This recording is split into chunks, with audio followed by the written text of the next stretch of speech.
पुण्यात्माओं, इस दास के उपदेश को लेने से पहले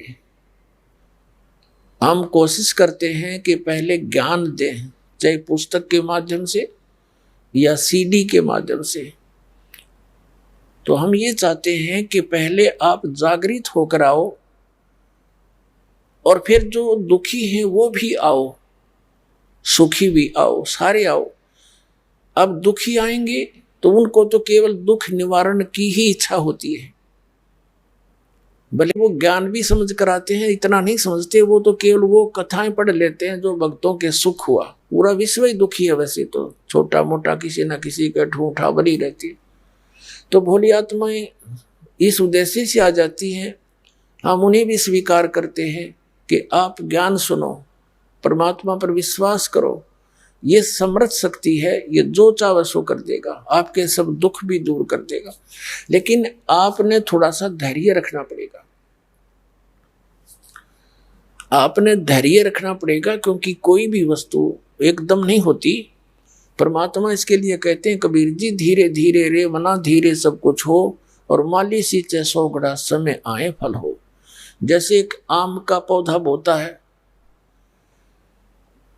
लगाता कोई भी लगा लो, चाहे जैसे परमात्मा ने माली का उदाहरण दिया है, तो उसकी सिंचाई करता है, सैकड़ों घड़े पानी के सिंचाई करता है उसमें, जब तक वो बड़ा होता है। और जब वो बड़ा हो जाता है उसमें 2, 3, 4, 5, पहले तो 10-10 वर्ष लग जाते थे। तो बड़ा होने के बाद फिर देखना उसका रंग, वो उसका सुख, इतने फल लगेंगे, आप भी खा लोगे, पड़ोसी भी तोड़ ले जाएंगे, रिश्तेदारों के भी पहुंचा दोगे तो भी खत्म ना हो। तो ये वास्तविक भक्ति रूपी पौधा अब आपको मिला है। अब इसकी सिंचाई शुरू करो, यानी इसकी जो साधना बताई है दास ने, यह पूजा शुरू करो और थोड़ा समय दो मालिक को। वैसे तो ये जो चाहे सो कर सकता है। ये समर्थ जब 600 वर्ष पहले आए थे कबीर भगवान, 64 लाख शिष्य हो गए थे कबीर परमात्मा के, 64 लाख शिष्य। और उस समय भारतवर्ष की कितनी आबादी होगी, उसमें 4 करोड़ के लगभग आबादी होगी आज से 600 वर्ष पहले पूरे भारतवर्ष की। और भारतवर्ष कितना था, अफगानिस्तान, पश्चिमी पाकिस्तान, बलोचिस्तान और इराक, ईरान, गढ़, गजनी, ये यहाँ तक, और पश्चिमी पाकिस्तान और पूर्वी पाकिस्तान, ये सारा कुछ भारतवर्ष के अंदर था। और सब मिलाकर के मुश्किल से 4 करोड़ आबादी होगी जनसंख्या। और उस समय 64 लाख से हो जाना, ना कोई मीडिया था, ना कोई स्पीकर, लाउड स्पीकर थे, ना कोई बुक का साधन था, सब अशिक्षित थे। वो कैसे किया करते थे, परमात्मा कहीं जाकर के खड़े हो जाते थे बीच बाजार में और एक तारा लेकर सुरीली आवाज से अपनी वाणी बोलनी शुरू कर देते थे। अब हमारी आदत है, कहीं कोई विशेष सी आवाज आती है, कोई बाजा वगैरह बजता है, तो हम उधर अवश्य आकर्षित होते हैं। वो दयालु हमारे लिए भटक रहे थे, आप बैठ जाते थे सैकड़ों की संख्या में, फिर उनको ऐसा ज्ञान सुनाते थे, क्योंकि आत्मा दुखी तो सभी है, और फिर किसी को आशीर्वाद देते थे तो सुखी हो जाते थे।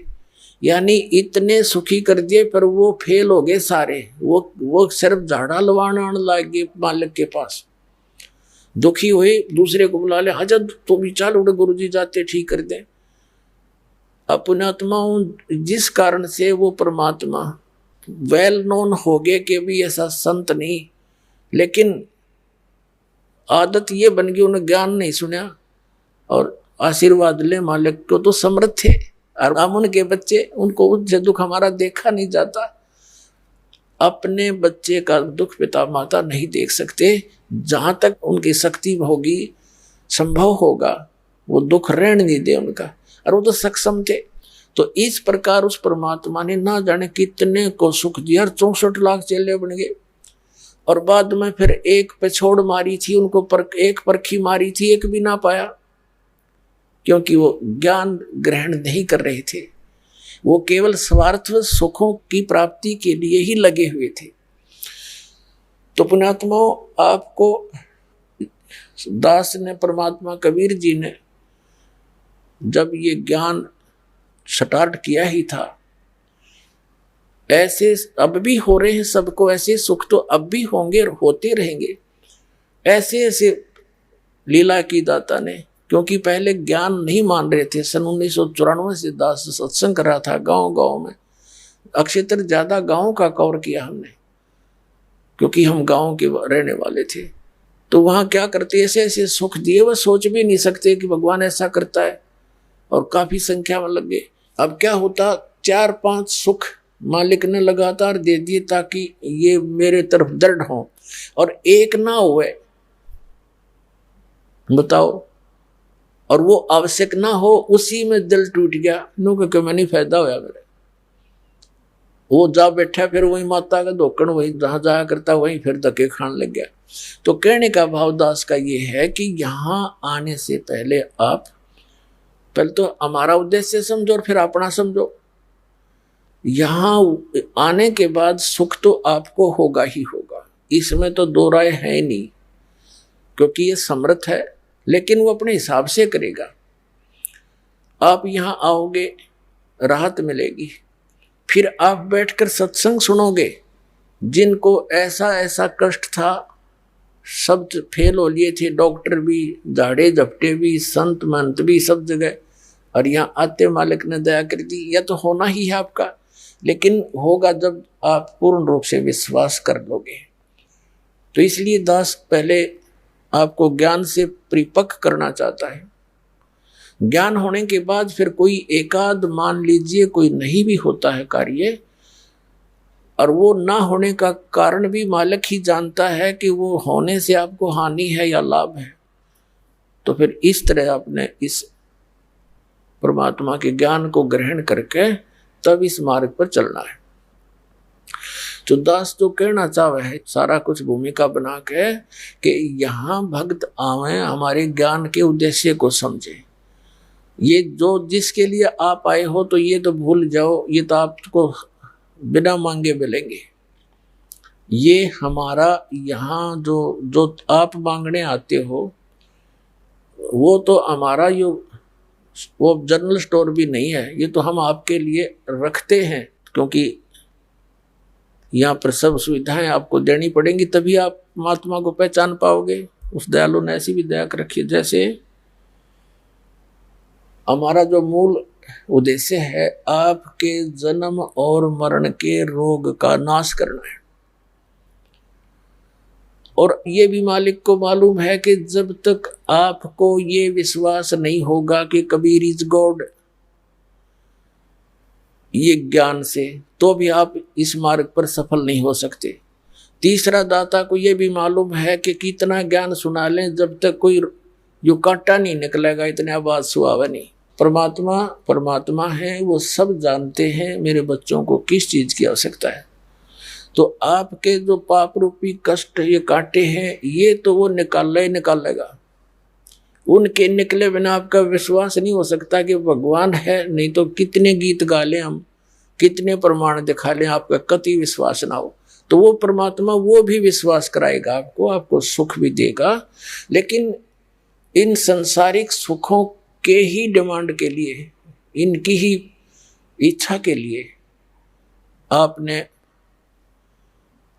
केवल इसीलिए ये नाम ग्रहण नहीं करना चाहिए। दास का कहने का तात्पर्य है, फिर जब आप इस मार्ग पर लग गए, तो जैसे डॉक्टर के ऑपरेशन थिएटर में रोगी आ जाता है, तो वहां पर डॉक्टर की ही चलेगी, मरीज की नहीं चलेगी।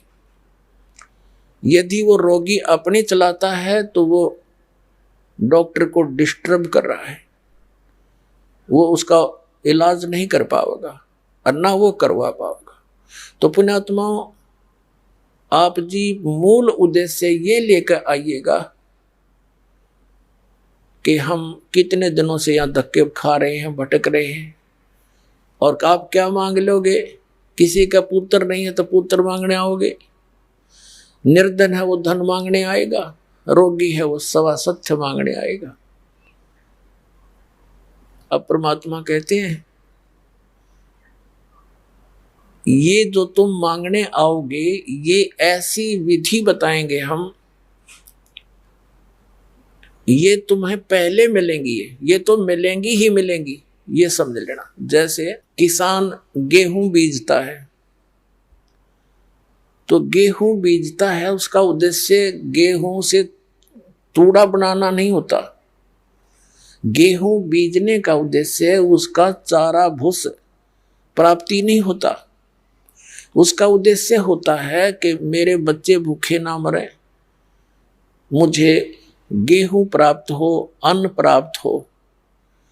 और गेहूं बीजा जाता है तो भूस उसके साथ होता है, वो तो पहले बनेगा, भूस तो बनेगा ही बनेगा उसमें। तो कहने का भाव ये है कि जो वस्तु आप मांगने आते हो वो तो है भूस, और जो हम देना चाहते हैं वो है कणक, आपकी जीवन रक्षा। तो ऐसी विधि, ऐसी भक्ति आपको दी जाएगी कि जो डिमांड आप करने आए हो, कोई रोगी है उसका रोग दूर होगा, निर्धन है उसको आवश्यक वस्तु धन अवश्य मिलेगा। वो भक्ति विधि आपको बताई जाती है कि इसमें ये भूस तो बनेगा ही बनेगा। तो फिर मांगने की आवश्यकता नहीं रहेगी, आप इतने समझदार हो जाओगे। आप इस भक्ति को स्टार्ट करके देखो विश्वास के साथ।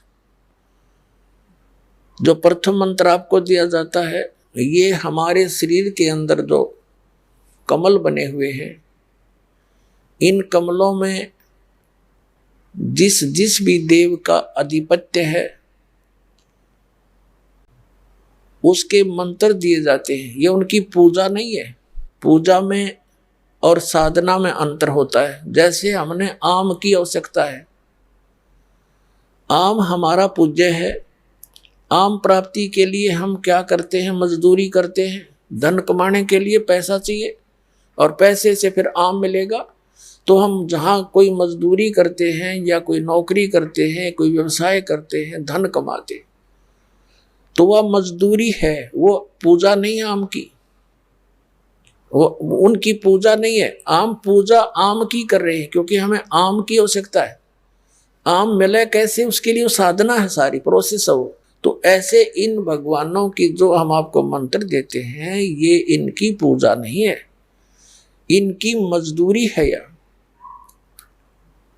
और इनकी जो हम आपको साधना बताते हैं, इसके करने से ये आपको ऑटोमेटिकली लाभ देना शुरू करेंगे। क्योंकि यहाँ के ये इंचार्ज हैं, श्री ब्रह्मा जी, श्री विष्णु जी, दुर्गा जी और ये गणेश जी, ये यहाँ के इंचार्ज हैं। इनके विभाग बांटे गए हैं और जो भी आप सत साधना करोगे शास्त्र अनुकूल, ये फल देंगे आपको यहाँ पर। अब जैसे आपने कोई कनेक्शन ले रखा है, बिजली का, टेलीफोन का कनेक्शन ले रखा है, जल और गैस का कनेक्शन ले रखा है, तो आप उनके जो टैक्स भरते हो उनकी पूजा नहीं करते। टैक्स भरोगे, आपको सुविधा देंगे, आपके काम चलेंगे। तो ये समझो, इनके जो मंत्र आपको दिए जाते हैं ये इनका टैक्स है। और जब इनका टैक्स शुरू हो जाएगा तो अपने आप आपको राहत देंगे। आप सत साधना ना करके आप निर्धन हो गए, और निर्धन होने से इन भगवानों ने जो राहत देनी थी वो बंद कर दी। कनेक्शन कट गए सारे। बिजली का बिल भरा नहीं तो वो सुविधा समाप्त, टेलीफोन का बिल भरा नहीं तो वो सुविधा समाप्त, जल का भरा नहीं तो वो सुविधा समाप्त,